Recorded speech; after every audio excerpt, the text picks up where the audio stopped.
সরকার যে কচ্ছপ গতিতে এই স্বাস্থ্য সব অ্যাডভাইজার এবং স্বাস্থ্য সচিব এগুচ্ছে, এটি আমরা খেয়াল করছি, কিছু বলছি না।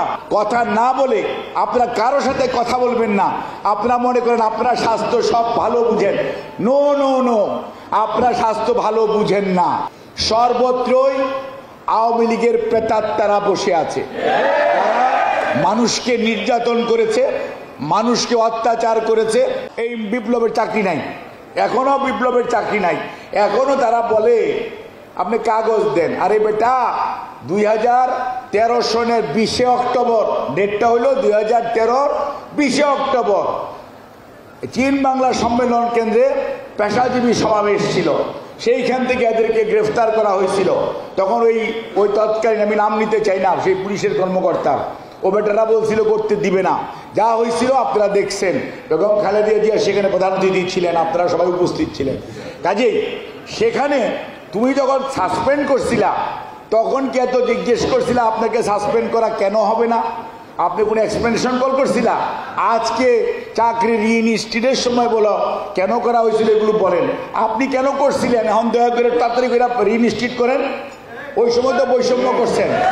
কাজেই আমার কথা হচ্ছে, এখনো যারা না প্রশাসনের সর্বত্র, বিশেষ করে স্বাস্থ্য প্রশাসনের সর্বত্র অ্যাডভাইজার আর সচিব আর 1-2জন ডিজি বাদ দিয়ে সর্বত্রই আওয়ামী লীগের প্রেতাত্মারা বসে আছে, মানুষকে নির্যাতন করেছে, মানুষকে অত্যাচার করেছে, মানুষকে তার সুযোগ সুবিধা থেকে বঞ্চিত করছে। আমরা স্বাস্থ্য উপদেষ্টা, স্বাস্থ্য সচিবকে বলে দিতে চাই, আমরা দেখতেছি প্রায় 2 মাস হয়ে যাচ্ছে। আগামী 8 তারিখ আসলে এই সরকারের বয়স 2 মাস হবে। মনে রাখবেন, বৈষম্যের শিকার স্বাস্থ্য কর্মকর্তা এবং স্বাস্থ্য, খালি চিকিৎসক না, এখানে যত নার্স থেকে শুরু করে যত কর্মকর্তা আছে, দুর্নীতির সাথে যারা জড়িত, যারা হাজার হাজার টাকা দিয়ে বালিশ কিনছে, যারা হাজার হাজার টাকা দিয়ে মশারি কিনছে, যারা হাজার হাজার টাকা দিয়ে মাস্ক কিনছে, প্রত্যেকটা লোক যার যার চেয়ারে বসে আছে। দে শুড বি রিমুভ, এবং তাদেরকে ইমিডিয়েটলি ওখান থেকে যদি রিমুভ না করা হয়, তাহলে এই স্বাস্থ্য সেক্টরে কিন্তু সংস্কারের জন্য সরকারের যে উদ্যোগ, সেটি ভেস্তে যাবে। সরকার যে কচ্ছপ গতিতে এই স্বাস্থ্য সব অ্যাডভাইজার এবং স্বাস্থ্য সচিব এগুচ্ছে, এটি আমরা খেয়াল করছি, কিছু বলছি না। কিন্তু আমরা খুব বেশি দিন এরকম চুপচাপ ওনাদের দুর্দণ্ড প্রতাপ, আপনারা আজকে একটা অর্ডার করবেন, কালকে ক্যান্সেল করবেন, ভুল হয়ে গেছে। এ কাজ করতে যে আপনাদের প্রতি আমাদের বিশ্বাস কমে যাচ্ছে। আপনাদের প্রতি আপনারা যে কাজ করতে পারবেন, আমরা আশ্বস্ত হতে পারছি না। কাজেই আপনারা নিজেদের যে এফিসিয়েন্সি, যোগ্যতা, কাজ দিয়ে প্রমাণ করেন। দয়া করে কথাবার্তা বলে আর কথা না বলে আপনারা কারোর সাথে কথা বলবেন না। আপনারা মনে করেন আপনারা স্বাস্থ্য সব ভালো বুঝেন। নো নো নো, আপনারা স্বাস্থ্য ভালো বুঝেন না। আপনি যত কথাই বলেন, স্বাস্থ্য টেকনিক্যাল সাবজেক্ট। স্বাস্থ্যের জন্য স্বাস্থ্যের ডিজির পরামর্শ নিয়ে স্বাস্থ্য মন্ত্রণালয় চলতে হবে।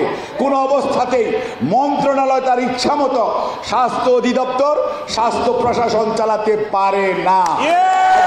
সারা পৃথিবীতে স্বাস্থ্য অধিদপ্তর বলেন, স্বাস্থ্য বিভাগ বলেন, পরিবার কল্যাণ বলেন, এটি পরিচালনা করে টেকনিক্যালি সাউন্ড পিপুল।